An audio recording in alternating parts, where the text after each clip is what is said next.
Hello dear students, welcome to our channel. हमारी last class थी antidotes के ऊपर, जो थोड़ा बीच में रह गई थी और काफ़ी लंबी हो गई थी, इसलिए आज सेकंड पार्ट उसी क्लास का लेकर के आया हूँ आपके लिए। तो एंटीडोट के बारे में हमने अब तक पढ़ लिया था कि एंटीडोट क्या होते हैं, चिलेटिंग एजेंट्स क्या होते हैं, कौन कौन से चिलेटिंग एजेंट्स हैं, वो कैसे काम करते हैं। साथ में हमने नेक्स्ट क्लास सेकंड क्लास में हमने ये देखा कि एंटीडोट्स कौन सी मेडिसिन के लिए कौन सा एंटीडोट है वो प्रीफर किया जाता है, कौन सी मेडिसिन की पॉइजनिंग हो जाती है तो उस कंडीशन के अंदर कौन कौन से एंटीडोट्स उनका यूज़ किया जाता है, और उन एंटीडोट्स का क्या काम है, वो कैसे उसको न्यूट्रलाइज करते हैं, जो ड्रग टॉक्सिसिटी हुई है उसको वो कैसे न्यूट्रलाइज करते हैं, वो सारा कुछ हमने लास्ट क्लास के अंदर देखा। तो आइए आगे का पार्ट आज की क्लास में हम शुरू करते हैं। क्लास में हमने देखा था पैरासीटामोल, एक्टिवेटेड चारकोल, डिगीबाइंड के बारे में देख लिया था, विटामिन के बारे में देख लिया था, ठीक है। मैग्नीशियम सल्फेट की पॉइजनिंग के बारे में देखा, बेंजोडाइजेपाइन, हिपेरिन और मैग्नीशियम सल्फेट। ये सारे मैग्नीशियम सल्फेट तक अब तक हमने देख लिया। आज की क्लास में हम आज के नेक्स्ट पार्ट शुरू करते हैं। नेक्स्ट पार्ट में सबसे पहले है नेक्स्ट जो मोस्ट कॉमनली जो ड्रग कंज्यूम की जाती है, ठीक है, ओपियोइड ड्रग टॉक्सिसिटी। ठीक है, अगर मान लीजिए किसी पेशेंट को, आपका पेशेंट है वो ओपियोइड ड्रग के ऊपर है, ओपियोइड ड्रग्स है वो कौन सी होती हैं? ठीक है, वैसे तो ये क्लास ऑफ NSAID आती है, ओपियोइड ड्रग्स आती हैं आपके NSAID में, NSAID के अंदर आ जाती हैं। ओपियोइड ड्रग्स क्या करती हैं? ये जो ओपियम है, ठीक है, वहाँ से सिंथेसाइज की जाती हैं, अफीम, ठीक है, वहाँ से इनका सिंथेसिस होता है, वहाँ से ये बनाई जाती हैं। ठीक है, तो ओपियोइड ड्रग की टॉक्सिसिटी अगर आप किसी पेशेंट को पेन रिलीव के लिए दी जाती है, पेन रिलीव के लिए दी जाती है, ठीक है। काफ़ी स्टूडेंट्स की कंप्लेन है कि मेरी हैंड राइटिंग अच्छी नहीं आ रही है आईपैड के ऊपर। मैं पूरी कोशिश कर रहा हूँ, इसके ऊपर मेहनत कर रहा हूँ, जैसे जैसे टाइम जाएगा वैसे वैसे इम्प्रूव होती जाएगी। ठीक है, तो ओपियोइड ड्रग टॉक्सिसिटी की बात करें तो ओपियोइड ड्रग टॉक्सिसिटी में हम देखते हैं कि ये नॉर्मली एनाल्जेसिक्स का काम करती हैं, ठीक है, एनाल्जेसिक एनाल्जेसिक्स का काम करती है। और ये एनाल्जेसिक्स होती है, ये क्या करती हैं? ये ओपियोइड्स होती हैं, ओपियोइड्स होने की वजह से ओपियम से ना, मतलब अफीम से ये सिंथेसाइज की जाती है। इस वजह से ये क्या करती हैं, बॉडी के अंदर क्या करती हैं? रेस्पिरेटरी डिप्रेशन करती हैं, रेस्पिरेटरी डिप्रेशन, ठीक है, बीपी भी फॉल हो जाता है। ठीक है, तो जब भी हमारा पेशेंट है वो ओपियोइड्स की ड्रग्स के ऊपर है पेन रिलीव के लिए, ठीक है, पेन रिलीव के अंदर है, ठीक है, तो उस कंडीशन के अंदर हम पेशेंट की रेस्पिरेटरी रेट है या रेस्पिरेटरी पैटर्न है उसको रेगुलरली मॉनिटर करेंगे, क्योंकि हो सकता है रेस्पिरेटरी सिम्पटम्स डिप्रेशन करती हैं। ये सारी की सारी मेडिसिन की क्या करती है? CNS डिप्रेशन कॉज करती है, CNS डिप्रेशन, CNS का डिप्रेशन कॉज होती है। डिप्रेशन कॉज करने का मतलब ये CNS की जो फंक्शनिंग है उसको डिक्रीज कर देती है, जिस वजह से वहाँ पे क्या होता है? रेस्पिरेटरी सेंटर्स होते हैं, ठीक है, हाइपोटेंशन है, बेरो रिसेप्टर्स होते हैं, वो सारे के सारे क्या हो जाते हैं? काम करना कम कर देते हैं। काम करना कम कर देने का मतलब है कि वो अपनी जो फंक्शनिंग है, नॉर्मल फंक्शनिंग है, उससे वो रिलैक्स हो जाते हैं। वो रिलैक्स होने की वजह से क्या होती है? जो अपनी नॉर्मल फंक्शनिंग उनको नहीं कर पाते, रेस्पिरेटरी सेंटर अगर रिलैक्स हो जाएगा तो रेस्पिरेशन की जो प्रोसेस है वो क्या हो जाएगी? कम हो जाएगी, डिक्रीज हो जाएगी। तो हो सकता है कि आपका पेशेंट है वो एपनिया के अंदर जा सके, पेशेंट के अंदर हाइपोक्सिया की कंडीशन अराइज हो सकती है। जब भी आपका पेशेंट किसी भी ओपियोइड एनाल्जेसिक्स के ऊपर है, ठीक है, ओपियोइड एनाल्जेसिक्स के ऊपर है, तो ओपियोइड एनाल्जेसिक्स के ऊपर है तो आपको क्या करना है? उस पेशेंट को उसका ब्लड प्रेशर मॉनिटर करना है, ठीक है, साथ के साथ उसका रेस्पिरेटरी डिप्रेशन है उसको चेक करना है, मतलब रेस्पिरेटरी मॉनिटरिंग करनी है, ताकि पेशेंट को ये पता रहे, ताकि हमें ये पता रहे कि हाँ पेशेंट को साइड इफेक्ट्स नहीं हो रहे हैं। ठीक है, मान लीजिए इस पेशेंट को ये हो गया सारा कुछ, रेस्पिरेटरी डिप्रेशन हो रहा है, ये मतलब इसका रेस्पिरेटरी डिप्रेशन वगैरह सब कुछ हो रहा है। इसका मतलब क्या है? इसका मतलब ये है कि जो ये टॉक्सिसिटी है, जो भी कोई ड्रग की पर्टिकुलर ड्रग है उसकी क्या हो गई है? पेशेंट को टॉक्सिसिटी होती है। तो ओपियोइड ड्रग्स की जब टॉक्सिसिटी हो जाती है, जब ओपियोइड ड्रग्स की टॉक्सिसिटी हो जाती है तो उस कंडीशन के अंदर क्या काम में लिया जाता है? नेलोक्सोन यूज किया जाता है, ठीक है, नेलोक्सोन क्या किया जाता है? यूज किया जाता है, ठीक है, नेलोक्सोन यूज किया जाएगा। नेलोक्सोन क्या है?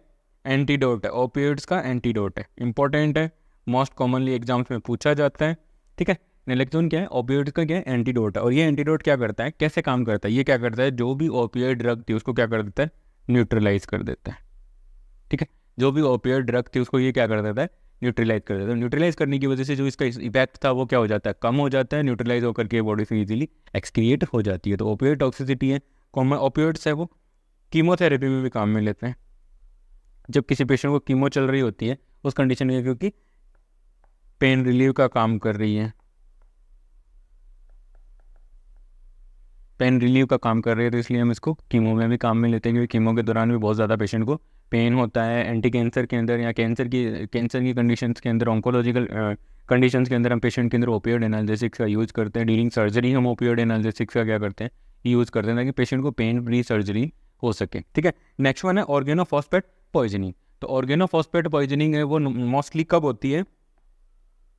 ऑर्गेनोफॉस्फेट पॉइजनिंग है मोस्ट कॉमनली हाउस होल्ड जो क्लीनर्स होते हैं या फिर जो पेस्टिसाइड्स होते हैं जो उन खेतों में काम में लेते हैं, उनके अंदर फॉस्फोरस है, वो ऑर्गेनोफॉस्फोरस है, वो पॉइजन उनके, अगर आप कोई इंडिविजुअल उसका इंजेक्शन कर लेता है, ठीक है, उसकी वजह से क्या होता है, ऑर्गेनोफॉस्फोरस पॉइजनिंग होती है। किस में होता है? पेस्टिसाइड्स में, पेस्टिसाइड्स। ठीक है, जो भी पेस्टिसाइड्स खेतों में यूज़ किए जाते हैं उन सब में क्या पाया जाता है? ऑर्गेनोफॉस्फोरस, यानी ऑर्गेनोफॉस्फोरस पाया जाता है। और जब कोई भी इंडिविजुअल उन पेस्टिसाइड्स का इंजेक्शन कर लेता है, उनको पी लेता है, खा लेता है, तो उस कंडीशन के अंदर उसमें क्या राइज हो जाती है? फॉस्फेट की ऑर्गेनोफॉस्फेट पॉइजनिंग हो जाती है। और ऑर्गेनोफॉस्फेट पॉइजनिंग का जो एंटीडोट है वो क्या है? Atropine sulphate. ऑर्गेनोफॉस्फोरस पॉइजनिंग का जो एंटीडोट है वो क्या है? Atropine sulphate. याद रखिएगा, बहुत कॉमनली पूछी जाती हैं ये सारी चीज़ें आजकल। जैसे जैसे ये पेस्टिसाइड्स का यूज़ बढ़ता जा रहा है, तो ऐसे ऐसे पॉइजनिंग भी क्या हो रही है? बढ़ती जा रही है। तो मोस्ट कॉमनली जो डे टू डे लाइफ के अंदर हमारे काम में आता है, ये डेली लाइफ के अंदर ये काम में आता है, देखने को आपको मिल सकता है। ठीक है, तो अब ये जो आपने एट्रोपिन दिया है वो क्या कर रहा है? ठीक है, ये क्या एट्रोपिन क्या करेगा? देखिए, एट्रोपिन क्या करेगा? Blocking the acetylcholine including the excess acetylcholine caused by the organophosphate. ठीक है, एट्रोपिन क्या करेगा? क्या होगा? देखिए, जैसे ही कोई भी इंडिविजुअल ऑर्गेनोफॉस्फेट का क्या करेगा, यहाँ समझाता हूँ। कोई इंडिविजुअल, जैसे ही कोई भी इंडिविजुअल है वो ऑर्गेनोफॉस्फेट का क्या करेगा? इंजेक्शन करेगा, यानी कि पेस्टिसाइड्स का क्या करेगा? इंजेक्शन करेगा, उसको पी लेगा, खा लेगा। ठीक है, खाते ही क्या होगा? उसकी बॉडी के अंदर क्या होगी? नर्व एब्जॉर्प्शन होगा उसका सबसे पहले, और एब्जॉर्प्शन होने की वजह से क्या होगा? वो ब्लड स्ट्रीम में चली जाएगी, वो चली जाएगी ब्लड स्ट्रीम में। ब्लड स्ट्रीम के साथ जैसे ही वो जाएगी, तो ब्लड स्ट्रीम से वो जाएगी कहाँ पे? नर्वस टिश्यू के पास। Nervous tissues, nerve, brain, spinal cord, सबके पास चली जाएगी। तो जैसे ही ये पेस्टिसाइड्स, जिसके अंदर क्या था? ऑर्गेनोफॉस्फोरस था,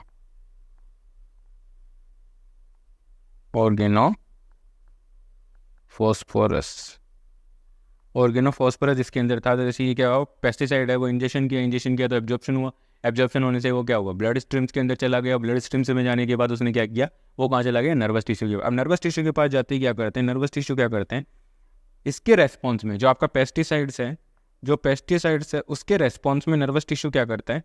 देखिएगा, नर्वस टिश्यू क्या करेगा? तो नर्वस टिश्यू क्या करता है? जब ये आता है तो नर्वस टिश्यू क्या कर देता है? Increase the ACH। इस ACH का फुल फॉर्म क्या है? Acetyl choline. एसिटाइल कोलिन का क्या कर देता है? जो सिक्रेशंस होते हैं, जो एसिटाइल कोलिन के जो सिक्रेशंस होते हैं, उन सिक्रेशंस को ये क्या कर देता है? इंक्रीज कर देता है।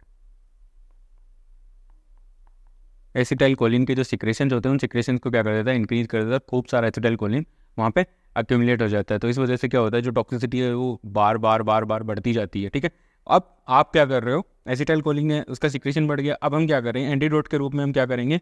अब देंगे हम पेशेंट को उसका एंटीडोट। पेशेंट को हम क्या देंगे? एंटीडोट देंगे। ठीक है जी, एंटीडोट में हम क्या देंगे पेशेंट को? एंटीडोट में हम साहब पेशेंट को देंगे एट्रोपिन सल्फेट। एट्रोपिन, ठीक है, एट्रोपिन सल्फेट देंगे पेशेंट को। आप दोगे क्या दोगे? Atropine sulphate. एट्रोपिन सल्फेट देते ही क्या होगा? जो यहाँ पे एक्सेसिव एसिटाइल कोलिन बन रहा था, उसको क्या कर देगा? वो ब्लॉक कर देगा, उसको न्यूट्रलाइज, जो एक्सेसिव उसको न्यूट्रलाइज कर देगा, और जो और बन रहा है उसको वो क्या कर देगा? रोक देगा। ठीक है, ये क्या कर देगा? स्टॉप द प्रोडक्शन ऑफ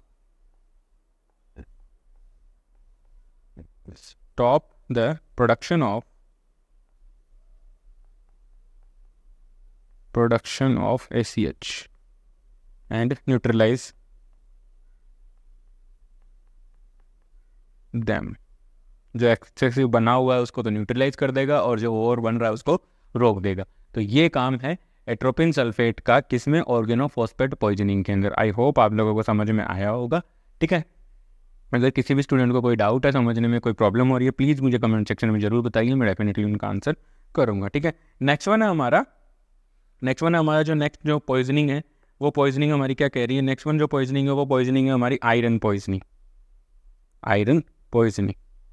ठीक है, तो आयरन पॉइजनिंग है तो उसके अंदर क्या है, आयरन पॉइजनिंग का जो एंटीडोट होता है वो क्या होता है, डीफिरोक्सामाइन। आयरन पॉइजनिंग का जो एंटीडोट है वो क्या है, डीफिरोक्सामाइन उसका एंटीडोट है। ठीक है, आयरन पॉइजनिंग है, उसका एंटीडोट क्या है, डीफिरोक्सामाइन है। ठीक है, ये डीफिरोक्सामाइन, तो थोड़ा आयरन के बारे में बात कर लेते। तो आयरन क्या होता है, देखिएगा, समझाने की कोशिश करता हूँ यहाँ पे।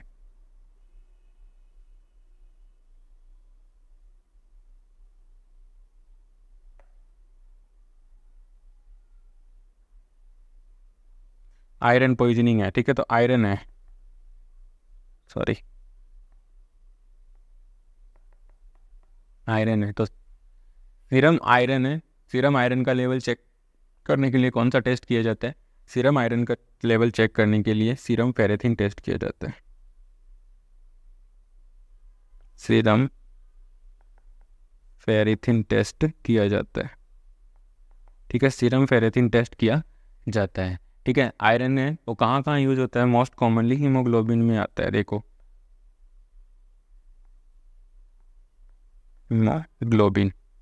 हीमोग्लोबिन में देखना,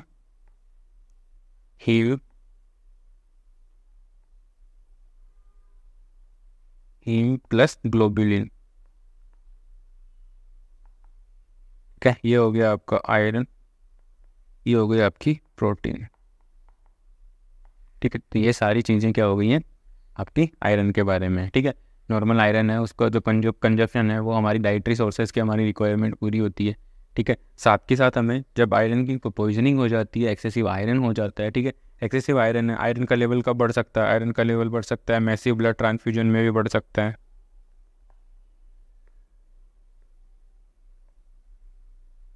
आयरन का लेवल कब बढ़ सकता है, मैसिव ब्लड ट्रांसफ्यूजन।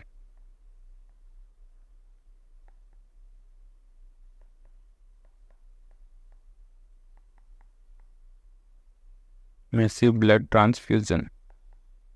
ठीक है, जब किसी पेशेंट्स के अंदर मैसिव ब्लड ट्रांसफ्यूजन किया जाता है तो उस कंडीशन के अंदर भी आयरन ओवरलोड हो सकता है। ठीक है, आयरन ओवरलोड कैसे हो सकता है, जैसे ही आरबीसी आप एडमिनिस्टर करोगे, हो सकता है उस आरबीसी का लाइफ स्पान कंप्लीट हो गया, आरबीसी जैसे ही लाइफ स्पान कंप्लीट होगा तो आरबीसी क्या होगी, ब्रेकडाउन होगी तो आरबीसी के अंदर क्या है, हीमोग्लोबिन है। ठीक है, हीमोग्लोबिन है। अब हीमोग्लोबिन का क्या होगा, ब्रेकडाउन होगा। हीमोग्लोबिन का ब्रेकडाउन होने की वजह से क्या होगा, हीमोग्लोबिन टूट जाएगा हीम प्लस ग्लोबुलिन के अंदर, तो हीम क्या है वहाँ पे, आयरन है। ठीक है, तो इसकी वजह से क्या हो सकता है, मैसिव ब्लड ट्रांसफ्यूजन के दौरान भी क्या हो सकता है आपका, क्या हो सकता है, आयरन ओवरलोड होने के चांसेस हो। जब पेशेंट के अंदर आयरन ओवरलोड होता है, आयरन की टॉक्सिसिटी होती है, तो उस कंडीशन के अंदर क्या दिया जाता है, डीफिरोक्सामाइन। ठीक है, ये वाला पेशेंट में जब आयरन टॉक्सिसिटी हो जाती है तो उस कंडीशन के अंदर क्या दिया जाता है, डीफिरोक्सामाइन दिया जाता है। और ये डीफिरोक्सामाइन क्या करता है, ठीक है, ये डीफिरोक्सामाइन क्या करता है, जो फ्री आयरन है, ठीक है, जो ब्लड सर्कुलेशन के अंदर जो फ्री आयरन घूम रहा होता है, ठीक है, जैसे आयरन की टॉक्सिसिटी होगी इसका मतलब है कि सीरम के अंदर आयरन का लेवल है वो क्या हो चुका है, इंक्रीज हो चुका है। तो जो फ्री आयरन होगा, जैसे ही आप डीफिरोक्सामाइन दोगे तो वो क्या, डीफिरोक्सामाइन जैसे ब्लड स्ट्रीम में जाएगा तो वो क्या करेगा, जो फ्री आयरन है उसको क्या कर लेगा, अपने साथ बाइंड कर लेगा और उसको एक सोल्यूबल कंपोनेंट बना करके, सोल्यूबल कंपाउंड बना करके वो क्या करेगा, यूरिन के साथ उसको क्या करवा देगा, एक्सक्रिएट करवा देगा। ठीक है, थोड़ा सा मैकेनिज्म समझने की कोशिश कीजिएगा। ठीक है, नॉर्मली देखिए, मान लीजिए आयरन टॉक्सिसिटी हो गई, आयरन टॉक्सिसिटी पेशेंट के अंदर आयरन टॉक्सिसिटी भी। अब आयरन टॉक्सिसिटी होते ही क्या हो गया, इंक्रीज सीरम आयरन लेवल। ठीक है, increase serum iron level, serum का आयरन लेवल बढ़ चुका है, सीरम आयरन लेवल बढ़ चुका है। और सीरम आयरन लेवल बढ़ने को आपने क्या बोला है, आयरन टॉक्सिसिटी, आयरन टॉक्सिसिटी हो गई। ठीक है, अभी आयरन टॉक्सिसिटी में आप क्या दोगे, एंटीडोट क्या आयरन टॉक्सिसिटी का, डिफिरोक्सामाइन। तो दो डीफिरोक्सामाइन आपने क्या किया, डीफिरोक्सामाइन दिया पेशेंट को। ठीक है, आपने क्या किया, डिफिरोक्सामाइन दिया। अब ये डिफिरोक्सामाइन आपने जैसे ही पेशेंट के अंदर डिफिरोक्सामाइन दिया तो डिफिरोक्सामाइन कहाँ जाएगा, ब्लड स्ट्रीम में।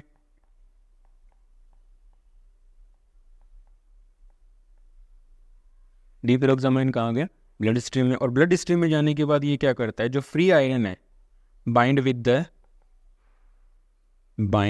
विथ द फ्री आयरन, जो फ्री आयरन घूम रहा था ब्लड सर्कुलेशन के अंदर उसके साथ क्या हो जाता है, बाइंड हो जाता है। बाइंड होने के बाद क्या करवाता है, उसको एक्सक्रिएट फ्रॉम यूरिन, और उसको यूरिन के साथ क्या करवा देता है, उसको एक्सक्रिएट करवा देता है। तो ये है डिफिरोक्सामाइन का मैकेनिज्म ऑफ एक्शन। ठीक है, आई होप आप लोगों को समझ में आ रही होंगी क्लासेज, एंटीडोट के ऊपर जो भी क्लासेज बनाई जा रही हैं वो आपको समझ में आ रही होंगी। ठीक है, किसी भी स्टूडेंट को अगर कोई डाउट है तो प्लीज़ कमेंट सेक्शन में जरूर बताइए। नेक्स्ट वन हमारा है लेड पॉइजनिंग। नेक्स्ट वन हमारा जो एंटी टॉक्सिसिटी है, वो मोस्ट कॉमन जो टॉक्सिसिटी देखने को मिलती है वो हमारी क्या है, लेड पॉइजनिंग। और लेड पॉइजनिंग के अंदर हम क्या देंगे, डाइमिकाप्रोल। डाइमिकाप्रोल वहाँ पे हम देते हैं। ठीक है, लेड पॉइजनिंग के अंदर हम क्या देंगे, डाइमिकाप्रोल देंगे। ठीक है, पेशेंट को जब लेड पॉइजनिंग हो जाती है तो उस कंडीशन के अंदर हम क्या देंगे, पेशेंट को डाइमिकाप्रोल। ये भी बहुत कॉमनली एग्जाम्स में पूछा जाता है, मोस्ट इंपॉर्टेंट है। ठीक है, यहाँ पर सारे जो भी एंटीडोट्स आपके साथ डिस्कस किए गए हैं वो सारे मोस्ट इंपॉर्टेंट है, बिकॉज ये सारे वो कॉमन मेडिकेशन, वो कॉमन एंटीडोट्स हैं जो day to day hospital settings के अंदर यूज किए जाते हैं, जिनके पेशेंट्स नॉर्मल कंडीशंस के अंदर हम देखने को मिलते हैं हॉस्पिटल सेटिंग के। तो देखिए लेड पॉइजनिंग है, तो लेड पॉइजनिंग है तो उसका एंटीडोट क्या होगा, डाइमिकाप्रोल। अब ये डाइमिकाप्रोल क्या करता है, डाइमिकाप्रोल क्या करता है, जो लेड है उसके लिए एक चिलेटिंग एजेंट का काम करता है। ठीक है, चिलेटिंग एजेंट का काम करता है। अब चिलेटिंग एजेंट क्या कर रहे थे, लेड है वो भी एक क्या है, मेटल है। तो चिलेटिंग एजेंट क्या करेंगे, मेटल के साथ क्या करेंगे, रिएक्ट करेंगे। मेटल के साथ रिएक्ट करके वो क्या करते हैं, एक स्टेबल वाटर सोल्यूबल कंपाउंड बनाते हैं। ठीक है, जैसे ही चिलेटिंग एजेंट है, चिलेटिंग एजेंट क्या करेगा, चिलेटिंग एजेंट क्या है, डाइमिकाप्रोल। अब डाइमिकाप्रोल क्या करेगा, लेड के साथ एक stable compound, stable water soluble compound बनाएगा। याद रखना, स्टेबल कैसा बनाएगा, stable water soluble compound. Stable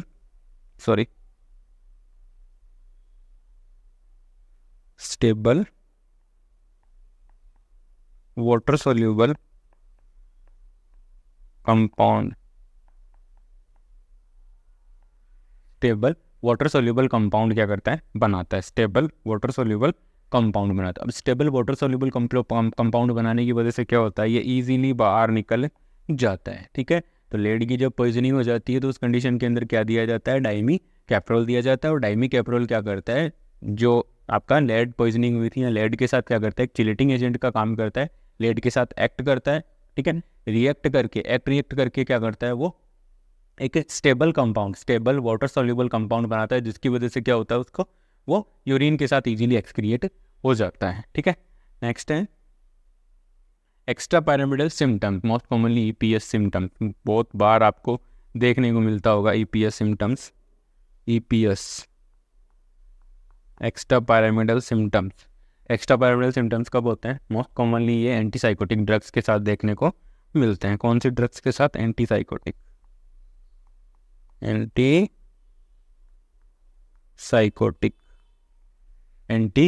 drugs के साथ देखने को ये क्या करते हैं, मिलते हैं। ठीक है, एक्स्ट्रा पैरामिडल साइड इफेक्ट्स होते हैं ये। जब पेशेंट को आप एंटीसाइकोटिक स्टार्ट करते हो तो, और अगर मान लीजिए आपका पेशेंट उसको टॉलरेट नहीं कर पा रहा है, ठीक है, डोज कैलकुलेशन ठीक से नहीं, उस कंडीशन के अंदर एक्स्ट्रा पैरामिडल सिम्टम्स आपको क्या होते हैं, अराइज हो सकते हैं। और उस कंडीशन के अंदर आपको कैसे मैनेज करना है, उसका एंटीडोट क्या है जब पेशेंट के अंदर ईपीएस डेवलप हो जाता है। जब पेशेंट के अंदर ईपीएस डेवलप हो जाता है तो उस कंडीशन के अंदर हमें क्या करना है, पेशेंट को डाइफेनहाइड्रामाइन देना है। डाइफेनहाइड्रामाइन का दूसरा नाम क्या है, जो मोस्ट कॉमनली हम काम में लेते हैं, डाइफेनहाइड्रामाइन का दूसरा नाम है एविल। ठीक है, एविल इंजेक्शन भी होता है, टेबलेट भी आती है। ठीक है, तो डाइफेनहाइड्रामाइन देना है। ठीक है, डाइफेनहाइड्रामाइन ईपीएस के अंदर क्या देना है, डाइफेनहाइड्रामाइन देना है। डाइफेनहाइड्रामाइन क्या करेगा, ये एसिटाइलकोलिन जो मस्कुलिन रिसेप्टर्स है उनका एंटागोनिस्ट का काम करता है। ठीक है, एंटागोनिस्ट मतलब अगेंस्ट काम करेगा। एंटागोनिस्ट देखिए दो चीज़ें होती हैं, एगोनिस्ट एंड एंटागोनिस्ट। एगोनिस्ट और antagonist.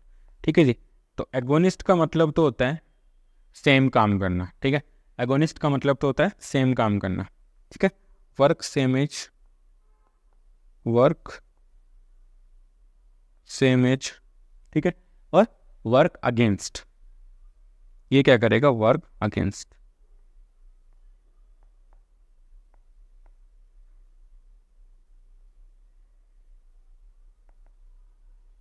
Work against, work against. ये एंटागोनिस्ट होंगे, वो क्या करेंगे, पर्टिकुलर जो भी ड्रग या जो भी सब्सटेंस होगा उसके अगेंस्ट काम करते हैं, और एगोनिस्ट क्या करते हैं, वर्क जैसा जैसा आपका सब्सटेंस है वैसे ही ये क्या करते हैं, काम करते हैं। दो चीज़ें होती हैं, एगोनिस्ट और एक एंटागोनिस्ट, ठीक है।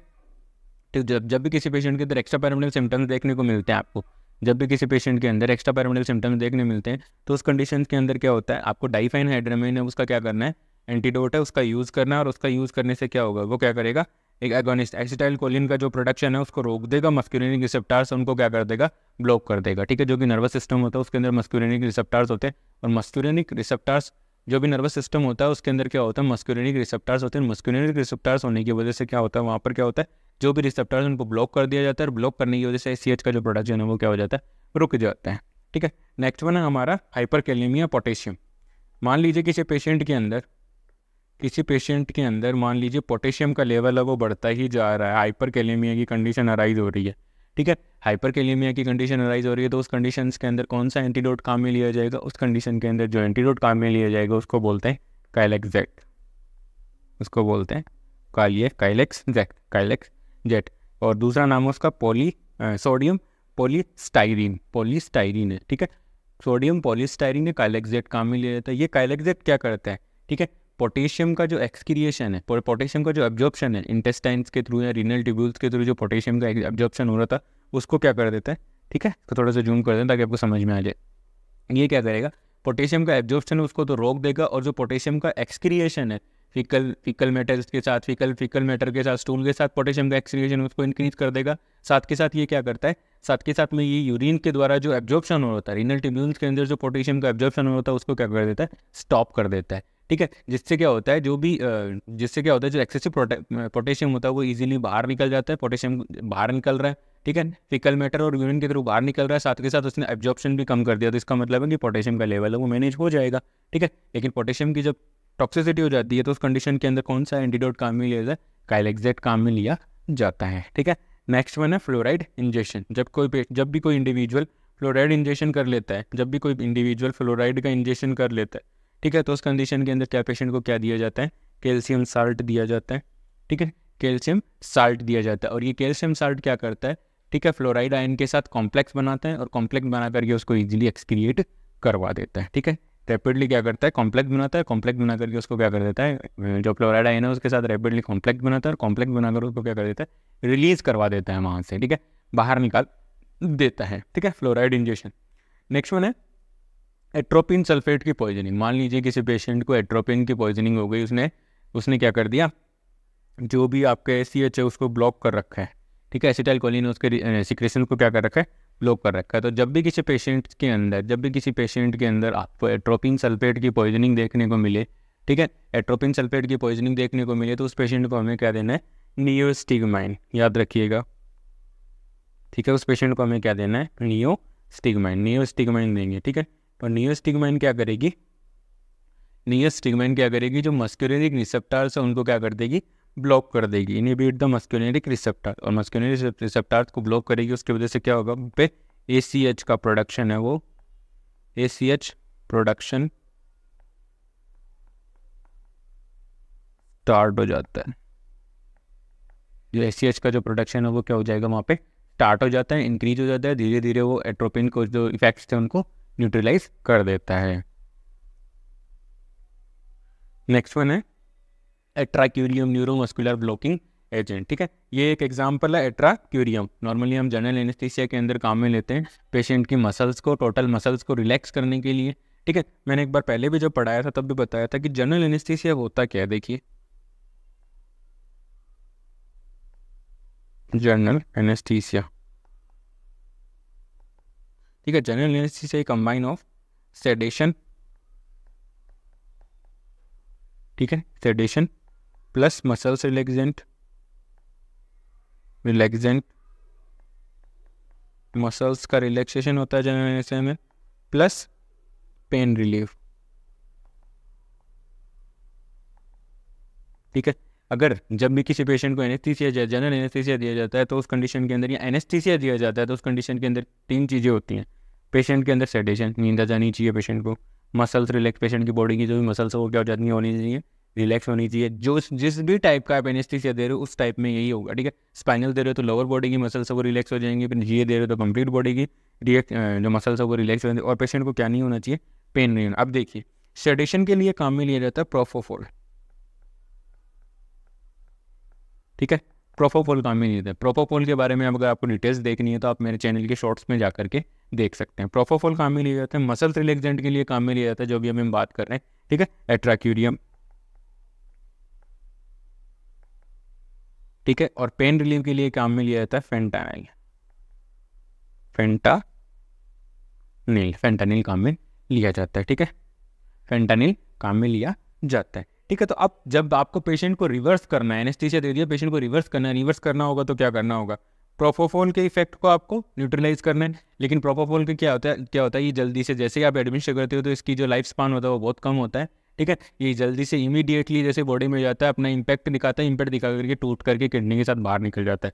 फेंटानिल है वो हमें थोड़ा लंबे समय तक चाहिए, क्योंकि पेशेंट को हमने इंसाइज किया है। ठीक है, उसकी सर्जरी हुई तो पेन रिलीफ चाहिए। अब हमें पेशेंट को रिवर्स करने के लिए हमें क्या करना होगा, एट्राक्यूरियम को हमें न्यूट्रलाइज करना होगा, वरना तो पेशेंट की मसल्स वो रिलैक्स रहेंगी, वो रेस्पिरेशन कर ही नहीं पाएगा। क्योंकि जीए में आपका पेशेंट था उस समय क्या हो रहा था, पेशेंट आपको वेंटिलेटर के ऊपर था, सांस ले रहा था, वेंटिलेटर के साथ ही हम जब एनेस्थीसिया मशीन थी वो उसकी मदद कर रही थी। ठीक है, तो अब आपको एट्राक्यूरियम क्यों, मान लीजिए एट्राक्यूरियम क्या है, न्यूरोमस्कुलर ब्लॉकिंग एजेंट है। न्यूरोमस्कुलर ब्लॉकिंग एजेंट है। तो न्यूरोमस्कुलर ब्लॉकिंग एजेंट है, इसको क्या करना होगा, न्यूट्रलाइज करना होगा, इसका एंटागोनिस्ट देना होगा, एगोनिस्ट नहीं एंटागोनिस्ट देना होगा, ताकि इसके इफेक्ट को कम करे और पेशेंट जग जाए और अपने आप से क्या लेना शुरू कर दे, सांस लेना शुरू कर दे। तो उस कंडीशन के अंदर देखिए, जब भी कोई इंडिविजुअल है वो न्यूरोमस्कुलर ड्रग का इंजेक्शन कर लेता है, जब न्यूरोमस्कुलर कोई ऐसी ड्रग लेते हैं जिससे उसको नींद आ रही है, उसकी बॉडी रिलैक्स हो रही है, तो उस कंडीशन के अंदर हमें क्या देना है, नियोस्टिग्माइन देना है। पेशेंट को हमें क्या देना होगा, नियोस्टिग्माइन देना होगा। नियोस्टिग्माइन क्या करेगी, वहाँ पर जो एट्राक्यूरियम का इम्पैक्ट था उसको क्या कर देगी, रिवर्स कर देगी। ठीक है, reverse the effect of neuromuscular blocking agent. जो न्यूरोमस्कुलर ब्लॉकिंग एजेंट्स हैं उनके इफेक्ट को क्या कर देगी, ये रिवर्स कर देगी। और रिवर्स करने की वजह से क्या होगा, पेशेंट है उसकी जो मसल्स है वो वापस से काम करना शुरू करेगी। रेस्पिरेटरी मसल्स है, डायफ्राम है, इंटरकोस्टल मसल्स है, ठीक है, वो अपनी फंक्शनिंग में आ जाएंगे, जिससे पेशेंट का रेस्पिरेशन शुरू हो जाएगा। साथ के साथ धीरे धीरे जैसे जैसे एनेस्थीसिया का इम्पैक्ट उतरेगा, बॉडी की सारी मसल्स वो अपनी रिस्टोर कर लेती है। ठीक है, नेक्स्ट है हमारा इंसुलिन एंड ग्लूकोज लेवल। जब भी इंसुलिन और ग्लूकोज लेवल है वो बहुत ज़्यादा हो रहा है बॉडी के अंदर, ब्लड के अंदर, ठीक है, ग्लूकोज लेवल होगा तो हम क्या करते हैं, पेशेंट को इंसुलिन देते हैं। लेकिन इंसुलिन के अकेले इंसुलिन देने से क्या होता है, काम नहीं चलेगा। ठीक है, इंसुलिन को क्या करेगा, पोटेशियम चाहिए। इंसुलिन को क्या चाहिए, पोटेशियम चाहिए। पोटेशियम क्या करेगा, इंसुलिन को क्या चाहिए, पोटेशियम। पोटेशियम क्या करेगा, इंसुलिन को पकड़ के सेल के अंदर लेके जाएगा। पोटेशियम इंसुलिन को पकड़ के सेल के अंदर लेके जाएगा। सेल के अंदर लेके जाएगा तो क्या होगा, ठीक है, जैसे जैसे ही वो सेल के अंदर जाएगा तो सेल के अंदर जो ग्लूकोज पड़ा है उस ग्लूकोज को मेटाबोलाइज करेगा, बाहर से वो ग्लूकोज की डिमांड करेगा, तो ब्लड का जो ग्लूकोज लेवल है वो क्या हो जाएगा, धीरे धीरे कम हो जाता है। ठीक है, जब भी किसी पेशेंट्स के अंदर, ठीक, हाइपरग्लाइसीमिया के पेशेंट के अंदर आपको पेशेंट को ग्लूकोज इंसुलिन देना है, इंसुलिन दे रहे हो तो उस कंडीशन के अंदर हमें इंसुलिन के साथ साथ पेशेंट को क्या देना होगा, पोटेशियम भी देना होता है, ताकि क्योंकि इंसुलिन वो पोटेशियम के साथ बाइंड होकर के इंट्रासेलुलर कंपार्टमेंट के अंदर जाता है। ये सारा है हमारा एंटीडोट के बारे में। आई होप मेरे द्वारा प्रोवाइड किया गया लेक्चर, जो भी लेक्चर वीडियोस क्लासेस आ रही हैं हमारे चैनल के ऊपर, वो आपके नर्सिंग ऑफिसर रिक्रूटमेंट एग्जामिनेशन की प्रिपरेशन में आप